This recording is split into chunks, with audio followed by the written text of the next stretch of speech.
یہ جو جمائیاں لینا ہے یہ شیطانی عمل ہے۔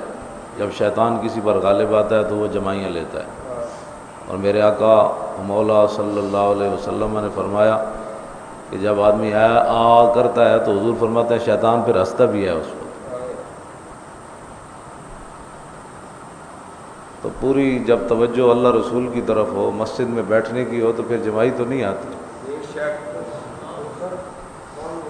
پوری اپنی توجہ وضو کر کے اچھی طرح، آپ کو پتہ ہے اچھی طرح، ایک تو ہے بغیر وضو کے نماز پڑھنا، اگر یہ تو کفر تک بندے کو لے جاتا ہے جو آدمی بغیر وضو کی نماز پڑھتا ہے۔ اگر جائز سمجھ کر پڑھتا ہے تو بندہ کافر ہو جاتا ہے، بھائی بغیر جی نماز ہو جائے گی، بدن پلیت ہو یا کپڑے پلیت ہوں اور بندہ جائز سمجھے کہ کچھ نہیں ہوتا تو بندہ کافر ہو جاتا ہے۔ اچھی طرح طہارت کر کے آیا کرو۔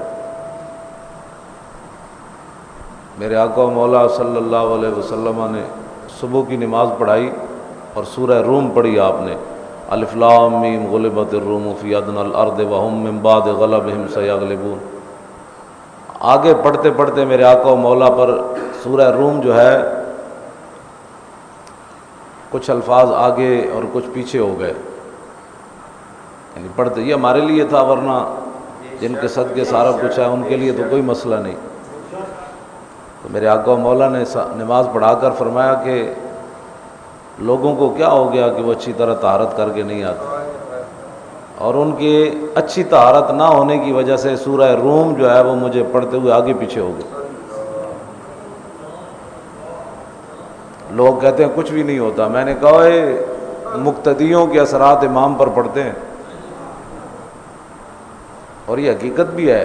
میں بعض دفعہ کوئی حدیث پڑھنے لگتا ہوں تو مجھے بھول جاتی ہے، لوگوں کی وجہ سے بھول جاتی ہے، ان کی طہارت کی وجہ سے، یا انہوں نے دل کدھر ہو تو گفتگو میری سن رہے ہوندے یا ٹائم ویکھ رہے ہوندے بھئی کدوں ٹائم مکنا ہے، تو انہوں دی اس نحوست دی وجہ تو میں نے بہت ساری گلاں بھی بھول جاندی ہیں۔ اس واسطے یہ رسم ہی تے ہے۔ اقبال کہندا ہوئے یہ شہادت گاہ الفت میں قدم رکھنا ہے، اور لوگ آسان سمجھتے ہیں مسلمان۔ ہفتے بعد آ کے نماز ایک جمعہ پڑھ لیا، بھائی آسان کیتا اسلام ہوتے، اور وہ بھی نہ کپڑے ٹھیک، نہ بدن ٹھیک، نہ جمعے دی کوئی تیاری، نہ حجامت۔ حدیث پاک میں موجود ہے کہ جمعرات کی شام کو حضور جمعے کی تیاری شروع فرما دیتے، یعنی بدھ جدوں ختم ہوتا ہے نا جمعرات شام پوندی، یہ نہیں مراد جی شام گزری، جمعرات کی شام کو حضور جمعے کی تیاری شروع فرما دیتے۔ اور ایک اسی ہیں جناب ناڑا بندے تو لیٹرین جو نکلے پھر انہوں نے ناڑا بندے وضو کی تعین کر کے جمعے کے ساتھ مل گیا، تو کیا نماز ہے وہ، کیا باتیں ہیں، کیا دین ہے۔ ٹائم جو یہ بہت مصروف ہے،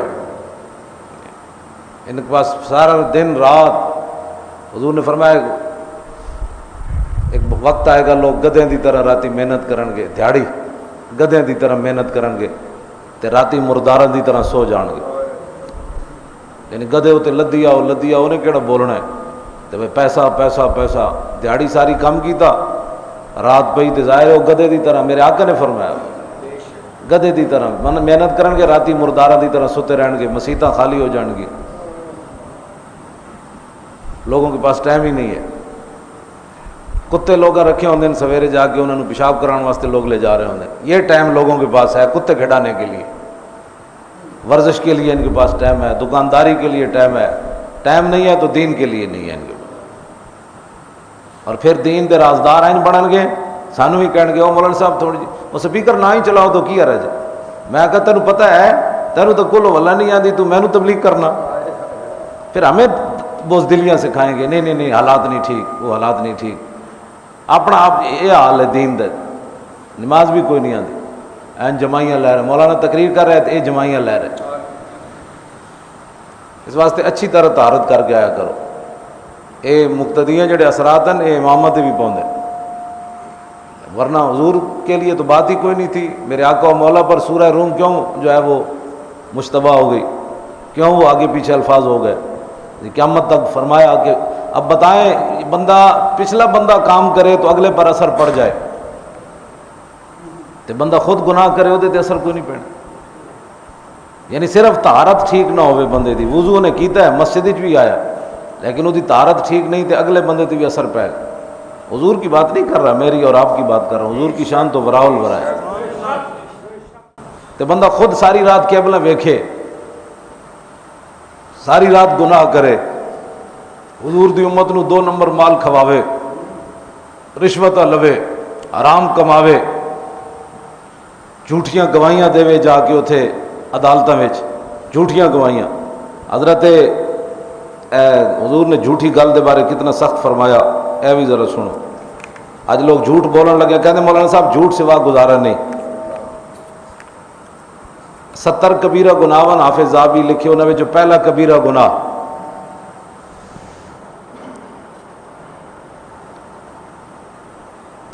اللہ کے ساتھ کسی کو شریک ٹھہرانا۔ نبی علیہ الصلوۃ والسلام نے فرمایا کہ الا انبئکم باکبر الکبائر ثلاثا، حضور نے 3 واری صحابہ نے فرمایا۔ یہ بھی ایک طریقہ ہے بھائی، پوری توجہ ہو جائے۔ 3 واری حضور نے فرمایا میں تانوں کبیرہ گناہوں وچوں وڈے گناہ نہ دساں؟ صحابہ نے کیا عرض کی تھی، حضور فرماؤ۔ پھر حضور نے دوبارہ فرمایا، پھر تیسری واری فرمایا کہ میں تانوں وڈے گناہاں وچوں بھی اکبر گناہ، ایک تو کبیرہ گناہ ہے، پھر اکبر انہاں کبیرہ نالوں بھی وڈے وہ گناہ نہ دساں۔ صحابہ نے عرض کی تھی حضور فرمائیے، تو آپ نے فرمایا الاشراک باللہ و عقوق الوالدین، فرمایا اللہ کے ساتھ کسی کو شریک ٹھہرانا اور اپنے ماں باپ کی نافرمانی کرنا۔ ایک کبیرہ گناہ نالوں بھی اکبر گناہ، وڈے گناہ۔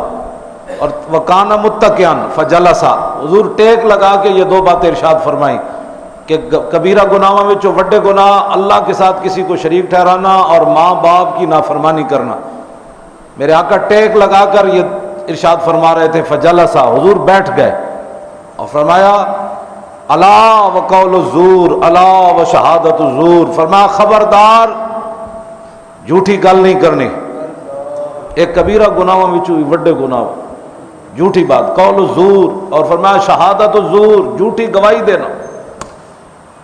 صحابی کہتے ہیں کہ حضور نے پہلی باتیں تو ایک بار فرما کے حضور نے آگے تشریف لے گئے، لیکن اتنی بار یہ حضور نے فرمایا فما زال یکررھا، مسلسل حضور فرماتے رہے الا وقول الزور الا وشہادت الزور، خبردار ہو جائے میری امت جھوٹی بات نہیں کرنی، خبردار ہو جائے میری امت جھوٹی گواہی نہیں دینی۔ اب آپ خود بتائیں، اتو لے کے تھلے تک ساری جھوٹ بول لیں، جس دکان تے چلے جاؤ، کوئی سودا لین چلے جاؤ، جھوٹ بولن گے، ایڈے ایڈے وڈے جھوٹ۔ عدالت میں چلے جاؤ، پرچہ کٹن تو لے کے فیصلہ سنان تک جھوٹ، جھوٹ ہی جھوٹ، گواہیاں دین کے ہم خدا کو حاضر ناظر مان کر میں سچی بات کروں گا، اور الف تا یا جھوٹ بول دیں، لو جھوٹ بول دیں۔ اور میرے آقا اتنی باری فرمایا الا وقول الزور الا وشہادت الزور، صحابہ کہتے ہیں حتی قلنا لیتہ سکتا، ہم نے تمنا کی، ہم آرزو کرنے لگے کہ حضور بار بار جو فرما رہے ہیں تو حضور کو تکلیف ہو رہی ہے، حضور بار بار اپنی زبان اقدس سے فرما رہے ہیں جھوٹی بات نہیں کرنی، جھوٹی گواہی نہیں دینی۔ صحابہ کہتے ہیں ہم نے اپنے دل میں کہا کہ حضور کو تکلیف ہو رہی ہے، کاش کہ حضور خاموش ہو جائے۔ تو جتھے چلنا بھی جھوٹ ہوئے، بیٹھنا بھی جھوٹ ہوئے، کھانا بھی جھوٹ ہوئے، پہننا بھی جھوٹ ہوئے، ہر چیز جھوٹ ہی جھوٹ ہوئے، مقتدی طہارت صحیح نہ کرے تو امام دے اتے اثر پہ جائے۔ ایک بندہ رشوت لے کے مسیتی آ کھڑوتا ہے امام دے پیچھے، سود لے کے آن کھڑوتا، 2 نمبر مال ویچ کے آن کھڑوتا، ملاوٹ والا مال ویچ کے پیچھے امام صاحب دے آن کھڑوتا، تو امام صاحب نو کی ہونا ہے؟ انہوں نے تو الحمد بھی جی بھولنا ہے انہوں نے، یا امام صاحب بھی کدھر ادھر اپنا خیال لے جانا ہے۔ اے صورت حال ہے مسلمانوں دی، جھوٹ ہی جھوٹ، جھوٹ ہی جھوٹ، جھوٹ ہی جھوٹ، ہر گل جھوٹ۔ تو وہ جھوٹ نہیں بولنا، کہتے کمال ہے جی حضرت صاحب جھوٹ بغیر گزارا ہے، جھوٹ بغیر کوئی گزارا ہے؟ اسلام اس واسطے وارج کوئی نہیں۔ حضرت قاضی عماد گزرے ساڈے، انہوں دا فتاوا میرے کو موجود ہے، قلمی نسخہ ہے، وہ چھپیا نہیں اج تک، پرویز رشید دا پیو چھاپے گا انہوں، ہاں جی، وہ بڑا چونکہ عالم ہے، خود بھی بڑا عالم ہے، وہ قلمی نسخہ عربی چ لکھے ہوا، پھر وہ ایڈٹ ہوئے گا، پھر وہ بخاری مسلم دے تے ہزاراں کتابوں کے حوالے لگن گے، یہ لائے گا پرویز رشید تو پھر وہ کتاب فتاوی حمادیہ ہوں چھپے گا، کہنا یہ مولوی جاہل ہوتے ہیں۔ میں کہا جاہل دیا پترا، میں تو تیرے سامنے ایک صفحہ رکھا نا جڑے پرانے لکھے ہیں، ایک صفحہ تو تینوں لگ پتے جان تیریاں 10 نسلاں پہلے بھی نہیں پڑھ سکتی تے آنے والیاں 10 نسلاں بھی نہیں پڑھ سکتی۔ فتاوی حمادیہ دے جڑے مصنف ہیں نا، آپ جدوں کرسی عدالت تے بیندے سن تے کوئی بندہ بھی گواہی دین آندا سی تے جڑا جھوٹا گواہ ہوندا سی بب کردے عدالت جو باہر نس جاندا سی، اور آپ دی عدالت جھوٹی گواہی کوئی نہیں سی دے سکدا۔ آپ دے اتنا دبدبا تے روب سی، کیونکہ روب اپنا اس واسطے سی کہ انہاں کدی رشوت نہیں سن لیاں، کدی فیصلے نہیں سن ویچے، تے وہ رسول او حضور دے غلام سن۔ اور شاہ مراد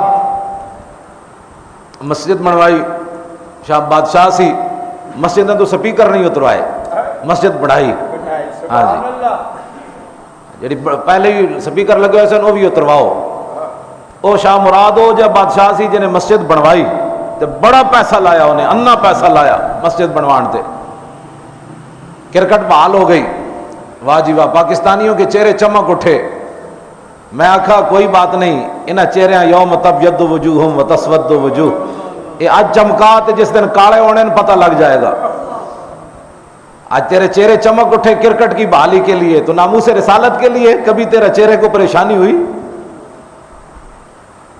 پاکستانیوں کی، چونکہ پاکستان بنا جو کرکٹوں کے لیے تھا اور کھلاڑیوں کے لیے تھا، ارباں روپے کرکٹاں تے لان گے اور مسجداں تے لگے ہوئے سپیکر بھی اتارنے، وہ وارج نہیں ہے۔ کرکٹ باہروں آئی ہوتے ہیلی کاپٹر حفاظت کر رہا ہے۔ میں نے کہا ناموس رسالت پر تم نے تو قومی جو کرکٹ ٹیم ہے اور لوگوں کو بھی بے حیائی اور فحاشی پر مبتلا کرتے ہیں، اور وہاں کافروں کی ٹیم اور مسلمانوں کی ٹیم کھیل رہی ہے، اوپر ہیلی کاپٹر حفاظت کر رہے ہیں کیونکہ ان کی جان بڑی قیمتی ہے۔ تو میں نے کہا ناموس رسالت پر تمہارا پیرا دینا تو درکنار، تم تو ناموس رسالت پر بات کرنے والے کو بھی مجرم ٹھہراتے ہو کہ تو مجرم ہے، تو نے حضور کی عزت پر بات کیوں کی؟ لیکن انہیں جو پتہ لگ جائے تو پھر گل تو کوئی نہیں نہ رہنی۔ ان کی جانیں ان کی بڑی قیمتی ہیں، اور وہ جان بڑی قیمتی ہے، انہیں ہیلی کاپٹر حفاظت کر رہے ہیں۔ تو جب ناموس رسالت کی بات آئے تو جو حضور کی عزت کا قانون پہلے موجود ہے اس کو ختم کرنے کے لیے تیار ہے، اس کو بھی مکا دو۔ اور کافروں کی ٹیم جب ہوٹل سے چلے پورے روڈ بند ہو جائیں، اور پھر جب کھیل رہی ہو پوری لاہور کی پولیس، چور ڈاکو آزاد، وہ کرکٹ کے کھلاڑیوں کی حفاظت کے لیے کھڑے ہو۔ یعنی عام بندے کی جان کی اتنی حفاظت ہے، اور رسول اللہ کی ناموس کا قانون، اس پر عمل بھی کوئی نہیں، تمہیں ویسے بھی گوارا کوئی نہیں۔ کس منہ سے کہتے ہو ہم مسلمان ہیں؟ ہمیں بھی بتاؤ۔ لو جی شاہ مراد مسجد بنوا لی تو ایسی بادشاہ مسجد ویکھن آ گیا، بادشاہ کرکٹ میچ کا افتتاح کرنے نہیں آیا، مسجد کا افتتاح کرنے آیا کہ میں نے اتنا پیسہ جو لگایا تو چلو۔ جب اس نے مسجد دیکھی تو ظاہر بادشاہ ہوتے ہیں، اس کو مسجد پسند نہ آئی۔ اس نے کہا میرا اتنا پیسہ لگایا ہے اور یہ جو مستری ہے اس نے بڑی نادانی کی اور بڑی بددیانتی کی، اس نے میرا پیسہ ضائع کر دی۔ بادشاہ کو جلال آیا، اس نے جلاد بلایا، جلاد کو کہنے لگا کہ اس کا ہاتھ کاٹ دو، یہ جو مستری ہے نا اس نے میرے پیسے ضائع کیے، مسجد اچھی نہیں بنی، اس کے ہاتھ کاٹ دو۔ اب بادشاہ ہوتا ہے، وہ جلاد آیا، اس نے ہاتھ ایسے رکھا تو اس نے ہاتھ کاٹ دیا۔ جب ہاتھ کٹ گیا تو پھر کیا ہوا؟ یہ ہے محمد عربی کا دین۔ ہاتھ کٹ گیا، اس نے کٹا ہوا ہاتھ اس ہاتھ میں پکڑا اور جوئے خوں اسادے میں مار رفت، پیش قاضی ناتواں اوزار رفت۔ خون دے فوارے جاری، دوئے ہاتھ کٹے ہوئے ہاتھ موجود، چلدے جا کے عدالت پیش ہو گیا، نہ وکیل نہ مچل کے، ہاتھ کٹے ہوئے سیدھا قاضی دی عدالت جا پہنچیا۔ انہوں نے کہا گفتہ پیغام حق گفتارے تو، حفظ آئین محمد کارے تو۔ انہیں کہا دس تو اس کرسی تے کیوں بیٹھے ہاں؟ بادشاہاں دی حفاظت واسطے بیٹھے ہاں یا محمد عربی دے دین دی حفاظت واسطے بیٹھے ہاں؟ دس کیوں بیٹھے ہاں؟ انہیں کہا یار حضور دے دین دی حفاظت واسطے بیٹھے ہاں۔ انہیں کہا ویکھ ہے بادشاہ نے میرے نال کی کیتا ہے؟ انہیں کہا کی ہویا؟ انہیں کہا بادشاہ نے میرا ہاتھ کٹ دیتا ہے۔ انہیں کہا کیوں؟ انہیں کہا میں مسجد بنائی انہوں پسند نہیں آئی۔ انہیں کہا اچھا۔ انہیں اپنے کارندے بلائے، انہیں کہا جاؤ بادشاہ نو گرفتار کر کے میری عدالت وچ لے آؤ۔ قاضی عادل بدندہ خستہ لب کردہ شارہ در حضور خود طلب، انہوں نے ہاتھ کٹے۔ انہیں کہا یار مسجد صحیح نہیں بنائی تو دا ایسی کہ مسلمان دا تو ہاتھ کٹ دیتا ہے۔ انہیں ہاتھ کٹے جو غصے نال، انہیں کہا بلاؤ بادشاہ نو۔ وہ گئے بادشاہ نو بلان، شاہ مراد نو، وہ دے کارندے گئے قاضی دے، انہیں کہا جناب محمد عربی کا دین کا قاضی آپ کو عدالت میں طلب کر رہا ہے۔ انہیں کہا چھڈو پرے، میں مسجدوں دے سپیکر لانا، میں درود و سلام دے پابندیاں لانا، مینوں کو پوچھ سکنا؟ اقبال کہندا کلندر لاہوری کہندا رنگ شاز ہیبت قرآن پرید پیش قاضی چوں خطا کارا رسید۔ اقبال کہندا جدوں نے سنیا کہ محمد عربی کے دین کا قاضی تمہیں بلا رہا ہے تو رنگ شاز ہیبت قرآن پرید۔ اقبال کہندا بادشاہ دا رنگ فق ہو گیا، انہیں کیا ہون تے قرآن دے مطابق فیصلہ ہونا ہے، رشوت تے تھے چلدی کوئی نہیں، سفارش تے تھے چلدی کوئی نہیں۔ اقبال کہندا پھر او این جناب سر جھکا کے قاضی دی عدالت وچ پیش ہویا۔ اقبال کہنے لگا ویکھو یک طرف فریادی دعویٰ گرے، یک طرف شہنشاہ گردوں فرے۔ اقبال کہندا ویکھو ایک عام مستری ایک طرف کھڑا سی، یا پوری سلطنت دا بادشاہ ایک طرف کھڑا سی۔ گفت شاز کردہ خجلت بردام، اعتراف از جرم خود آوردام۔ قاضی دی عدالت جن پیش ہویا تو کہنے لگا جناب میرے کو واقعی زیادتی ہو گئی، میں جذبات میں آ گیا تھا، میں غصے سے اپنے آپ سے باہر ہو گیا تھا، تو میں اپنے گناہ کا اعتراف کرتا ہوں، میں معافی چاہتا ہوں، میں نے اس مستری پر ظلم کیا اور مجھے معافی جو ہے وہ دے دے۔ بھائی تو پرویز رشید تو کیا آزان نو تو مردہ فکر کیا، تو آخرت دا مذاق اڑا ہے، اب عدالت میں آ، اب شریعت کی عدالت میں آ، شریعت تیرے بارے میں کیا فیصلہ کرتی؟ میں جی معافی چاہتا ہوں، معافی تو اس بادشاہ نے بھی مانگی۔ گفت شاز کردہ خجلت بردام، اعتراف از جرم خود آوردام۔ وہ کہنے لگا میں بڑا شرمندہ ہے، یہ کہتا ہے اگر کسی کی دل آزاری ہوئی، میں نے کہا کسی کی دل آزاری نہیں ہوئی، یہ تو اللہ رسول کے قانون کا تو نے مذاق اڑایا، یہ میری دل آزاری نہیں ہوئی، پاکستانیوں کی نہیں ہوئی، سوا عرب مسلمانوں کی دل آزاری ہوئی ہے۔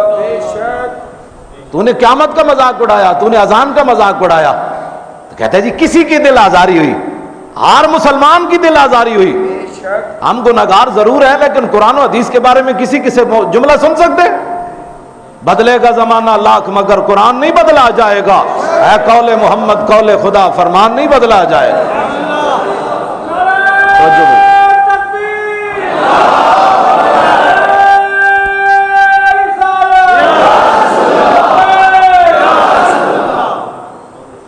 جڑے درباری سرکاری مولوین نظریاتی کونسل والے وہ کہندے نا ہم نے توبہ قبول کر لی، میں آکھا شیرانی تینوں جڑی دکھ ہویا تو دی توبہ قبول کیتی، جڑی ایسا جیری نو دکھ ہویا اے دی توبہ کنے قبول کرنی؟ جڑے ساڈے مدینہ کالونی والے نو دکھ ہویا اے پوری امت نو دکھ ہویا، شیرانی نو تھوڑا دکھ ہویا، پوری امت کے سامنے پیش ہو، علماء جو فتوی ہے وہ علماء کے سامنے پیش ہو۔ اب جی میں کسی کی دل آزاری ہوئی تو کہتا ہے یہ مردہ فکر ہے، اللہ اکبر اللہ اکبر۔ لو جی بادشاہ بھی انجے، انہیں کہا جناب قاضی عدالت ہوتے کرسی تے بیٹھے، انہیں کہا جناب میں معذرت چاہنا، میں بڑی زیادتی کی تھی، ظلم کیتا ہے، میں گناہ دا بھی اعتراف کرنا تے میں شرمندہ بھی بنا کہ میں نے مستری نال نہیں کرنا چاہیے سی، لیکن وہ قاضی سن محمد عربی دے دین دے، انگریزی قانون دے قاضی تے حسن نہیں، تے قاضی نے پتہ کو کی کیا، انہیں کہا گفت قاضی فی القصاص آمد حیات، زندگی گیرت بہی قانون ثبات۔ انہیں کہا جناب اگر مگر یا خجلت یا اعتراف جرم اس سے یہ معافی نہیں ہے، قرآن کہتا ہے وَلَكُمْ فِي الْقِصَاصِ، قرآن تو قصاص کا مطالبہ کرتا ہے اور اسی سے نظام دنیا قائم ہے۔ اب ایسے نہیں ہوگا کہ تو معذرت کرنے سے تجھے معاف کر دیا جائے گا، نہیں نہیں ایسے نہیں ہوگا۔ عبد مسلم کم تر از آرار نیست اور خون شاہ رنگین تر عزم مار نیست۔ انہیں کہتا ہے پتہ نہیں سی جدو تو کلمہ پڑھیا کہ مستری دا خون تے بادشاہ دا خون برابر ہے، مستری دا ہاتھ تے بادشاہ دا ہاتھ برابر ہے، مستری دی عزت تے بادشاہ دی عزت برابر ہے. تو پڑھیا نہیں سی؟ جدوں قاضی نے قرآن دی آیت پڑھی تے بادشاہ سی حضور دے دین نو منن والا، چوں مراد این آیا محکم شنید، دست خیش از آستین بیرون کشید. اقبال کہندا جدوں بادشاہ نے اے قرآن دی آیت سنی وَلَكُمْ فِي الْقِصَاصِ حَيَاتٌ يَا أُولِي الْأَلْبَابِ لَعَلَّكُمْ تَتَّقُونَ، کہنے لگا جدوں شاہ مراد آیت سنی تے اپنا ہاتھ انہیں باہر کٹ دیتا ہے. انہوں نے کہا لو جی جے قرآن کہندا ہے تو پھر میں حاضر ہوں. انہوں نے کہا لو ہاتھ حاضر ہے. مدعی را تاب خاموشی نمان، او جڑا مدعی سی نہ دعویٰ کرن لگا سی بادشاہ دا ہاتھ کٹو. اقبال کہندا مدعی را تاب خاموشی نمان آیا بالعدل والاحسان خان. انہیں کہا جناب ان اللہ یامر بالعدل والاحسان وایتاء ذی القربى وینہی عن الفحشاء. انہیں آیت پڑھی، انہیں کہا میں پڑھیا پہلے ضرور سی لیکن آج عملہ نہیں دی تصویر ویکھ لئی. چوں مراد این آیا ہے محکم شنید، انہیں تے ہاتھ کٹ دیتا تے او جڑا مدعی سی وہ نچن لگ پیا. انہوں نے کہا گفت از بار خدا بخشیدہ مش از برائے مصطفیٰ بخشیدہ مش. انہوں نے کہا بادشاہ دا ہاتھ کٹوانا مقصود نہیں سی، صرف میں یہ ویکھنا سی کہ تو محمد عربی دا غلام ہے یا بادشاہ دا غلام ہے. اللہ اور اس کے رسول کے واسطے میں نے اس کو معاف کر دیا. بس یہ ہے محمد عربی کا دین. ہم کہتے ہیں میٹھا میٹھا دین بیان کرو، کسی کو کوئی تکلیف نہ ہو. تو میں نے کہا یہ سارا بند کر دیں، کسی کو کوئی تکلیف نہ ہو. حضور کی عزت اور ناموس کے مسئلے میں ہم چپ کر کے بیٹھے رہیں، کرکٹوں کی ٹیموں کے لیے پورا لاہور سیل ہو جائے کیوں کرکٹ ٹیم آ رہی ہے. تو میں نے کہا جن کے صدقے ساری عزتیں ملی ہیں ان کی عزت پر بات کرنا بھی جرم ہے. اب میں نے جو 1.5 رکوع پڑھا ہے آپ کے سامنے، یہ تو میں نے ویسے وہ پرویز رشید کے لیے پڑھا، یہ اقبال کا واقعہ بیان کیا نا. اب جو میں نے 1.5 رکوع پڑھا ہے 12ویں پارے کا آخری، وقال الملک، حضرت یوسف علیہ السلام قید میں رہے، اتھے خواب دیاں تعبیراں دسیاں. وقال للذی ظن انہ ناج من مذکرنی عند ربک. تے جس بندے نو آپ نے خواب دسی سی نا بھئی تو بادشاہ نو دوبارہ خدمت وچ مامور ہو جائے گا، انہوں آپ نے فرمایا یار جدوں تو رہا ہو کے جائے نا تے بادشاہ کو میرا ذکر ضرور کری بھئی اتھے قیدی اے جو بھی موجود ہے. فانسا الشیطان فلبث فی فانسا الشیطان ذکر ربی فلبث فی. میں جان بوجھ کے کرنا بھی تسی دھیان آیا کہ کوئی نہیں.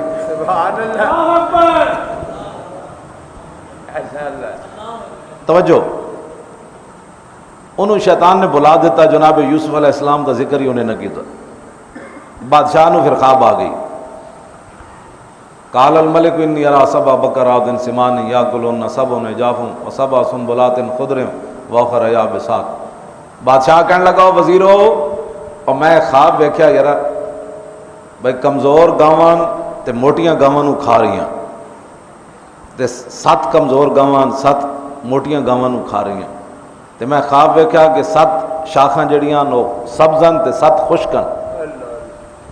یا ایھا الملأ افتونی فی رؤیا ان کنتم للرؤیا تعبرون. اور میں اوئے وزیرو دسو اس خواب دی تعبیر کے.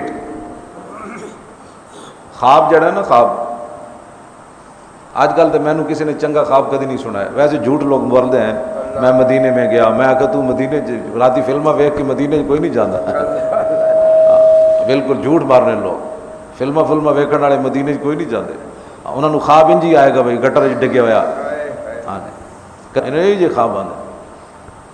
بالکل میں نے کوئی دسے میں چنگا کدی خواب کسی نے آیا. جڑے ویسے جڑے قرآن پڑھ کے سوندے تے حضور تے درود پڑھ کے سوندے انہوں نے خواب آندے سونے سونے. لیکن ایک گل ضرور ہے، میرے آقا نے فرمایا جس بندے نو خواب آوے لا تحدث بها لبیبا او حبیبا. حضور نے فرمایا جس بندے نو جیو جا خواب آوے تے اپنے محبوب نو تے اپنے چہیتے نو بیان کرے، ہر بندے نو اپنا خواب بیان نہ کرے. بالکل خواب کسی ہر بندے نو دسنا بھی نہیں چاہیے. گل کی سمجھ آئی؟ ہاں بالکل خواب نہیں دسنا چاہیے. اس واسطے کہ خواب جب تک میرے آقا نے فرمایا خواب کی تعبیر نہیں نہ بیان ہوتی تو یہ پرندے کی طرح اوپر پھرتا رہتا ہے ایسے خواب. اور جب یہ بیان کر دیا جائے اس کی تعبیر تو پھر پرندہ جیسے گر جاتا ہے وہ خواب بھی واقع ہو جاتی ہے. اس واسطے حضور نے فرمایا بھی چنگے بندے نو بیان کرو جو اودی تعبیر غلط بھی ہوئی تے تہاڈا محبوب ہے. سبحان اللہ. ایک صحابی نے آ کر عرض کی کہ حضور میں نے خواب دیکھا کہ میں نے اپنی گردن کاٹ دی. خواب کتنا خطرناک ہے. میرے آقا مسکرا پڑے, فرمایا پریشان ہونے کی ضرورت نہیں, شیطان تمہارے ساتھ کھیل رہا تھا. یہ حضور نے بیان فرما دی. میرے آقا مولا نے فرمایا میں نے خواب دیکھا کہ میں نے دودھ پیا اور دودھ کے جو تری ہے وہ میرے ناخنوں سے ظاہر ہو گئی, اور جو بچا ہوا دودھ تھا وہ میں نے عمر کو دے دیا. صحابہ نے عرض کی کہ حضور فما اولتہ, حضور پھر اس کی تعبیر آپ نے کیا کی؟ آپ نے فرمایا العلم, کہ میں نے جو بچا ہوا دودھ عمر کو دیا, اس کا مطلب یہ ہے کہ میں نے اپنا علم عمر کو دیا ہے. میرے آقا نے فرمایا لوگ میرے سامنے پیش کیے گئے, کسی کی قمیص ناف تک تھی, کسی کی قمیص گھٹنوں تک تھی, کسی کی قمیص ٹخنوں تک تھی, کسی کی قمیص زمین سے لگ رہی تھی, اور میں نے عمر کو دیکھا کہ اتنی بڑی انہوں نے قمیص پہنی ہوئی تھی جو پیچھے وہ گھسٹ کر آ رہی تھی. عمر نے اتنی بڑی قمیص پہنی ہوئی تھی. تو صحابہ نے عرض کی حضور اس کی تعبیر کیا ہے؟ تو میرے آقا نے فرمایا اس کی تعبیر ایمان ہے, اس کی تعبیر ایمان ہے. عمر کا ایمان اتنا بڑا ہے, مضبوط ہے. تو خواب ہے. بادشاہ نے خواب دیکھی بڑی پریشان کن. وقال الذی نجا منہما وذکر بعد امۃ انا انبئکم بتاویلہ فارسلون. او جنوں یوسف علیہ السلام نے دسے نہیں جیل وچ, انہوں پھر یاد, بادشاہ دی چمچگیری کر دیا, یوسف علیہ السلام نے بھول گیا. وقال الذی نجا منہما وذکر, پرویز رشید اے وذکر جڑا ہے نا اینو 3 قسم دا قرآن وچ پڑھنا اینو جائز ہے. اے ذکر یذکر ذکرن اینو لے گئے باب افتعال ہوتے, بن گیا اذکرا. باب افتعال دے فاقل میں زال واقع ہویا تے دا افتعال کدے نال بدل گئی جی؟ دال نال. تے ایک تینوں اس طرح پڑھنا جائز ہے اذکر یذکر اذکار. دوسرا دا قانون اے وے کہ دال نو زال کرو, زال نو زال وچ ادغام کرو اذکرا. اور تیسرا اے جڑا قرآن وچ خود موجود ہے کہ زال کو دال کرو پھر دال کا دال میں ادغام کرو اذکرا. وقال الذی نجا منہما وذکرا. اور کوئی سمجھ آئی؟ دینی مدارس جو ہے وہ جہالت کی فیکٹری ہے. وذکر وقال الذی نجا منہما وذکر, نجا ینجو نجاتن فہو ناجن. او جڑا بچ گئے سی بادشاہ دے قید چوں, انہوں پھر یاد آیا, انہیں کہا او جیل وچ ایک بندہ مینوں ملیا سی, وہ کہنے لگا اچھا جی مینوں بھیجو, میں جانا جا کے وہ جیل وچ ایک بندہ ہے وہ خواباں دی تعبیر دسدا ہے, سانوں تے آندی کوئی نہیں. تے بندیاں دا دستور پتہ ہے کہ جدوں مطلب ہوئے, محدث مفسرین نے اس کے تحت لکھیا بھئی انہوں کدی بھی یوسف علیہ السلام یاد نہیں آئے. ہن بادشاہ دی چمچگیری واسطے جدوں قید وچ پہنچیا دوڑدا تے یوسف علیہ السلام دے سامنے بول گیا تے کہنے لگا قرآن نے بھی نقل کیتا ہے یوسف ایھا الصدیق. کہندے ہن خوشامد کرن لگا جناب بڑے تسی تے سچے ہو, تہاڈی کیا بات ہے. ہن مطلب اے سی میں بادشاہ دی خواب جو میں لے گیا تو میری چمچگیری ہوتے بڑی وقت بادشاہ نے مینوں کہنا بندہ تے تو ہے, تو میرا مسئلہ حل کر دیتا ہے. اے دنیا دا دستور ہے جدوں مطلب ہوے. پنجابی کی کہندے جدوں مطلب ہوئے تو پنجابی کی کہندے نا کہندے کھوتے نو بھی پیو لوگ میں نے اے مطلب. ہن مطلب سی تے پہلے یوسف علیہ السلام دا نام انہیں کدی زندگی نہیں لے آندا. ہن کہندا یوسف ایھا الصدیق افتنا فی سبع بقرات سمان یاکلن سبع عجاف وسبع سنبلات خضر واخر یابسات لعلی یرجع الی الناس لعلہم یعلمون. کہنے لگا او یوسف او تسی تے بڑے سچے ہو تے تہاڈی کیا ہی بات ہے حضور, تہاڈے جا تے میں ویکھیا کوئی نہیں بادشاہ. انہوں نے فرمایا مسئلہ کیا ہے؟ انہوں نے کہا جناب ساڑھے بادشاہ نو خواب آ گئی. ایک خواب پھر آئندہ جمعہ انشاءاللہ بھی خواب کی آئی تو یوسف علیہ السلام پھر وہ دی تعبیر کی تھی. تو پھر اللہ نے نبی دی ناموس دی خاطر سارے مصریاں نو بازار وچ ویچے گنجے. ہاں اللہ اپنے اتنا غیور ہے. یوسف علیہ السلام کا سودا ہوا وشراؤ بثمن بخس دراہم, بھائیاں نے کھوٹے درماں دے بدلے جناب یوسف نو ویچیا. تو پھر مصری آپے کیویں وکے وہ اگلا قرآن نے بیان کیتا. رہے گا یوں ہی ان کا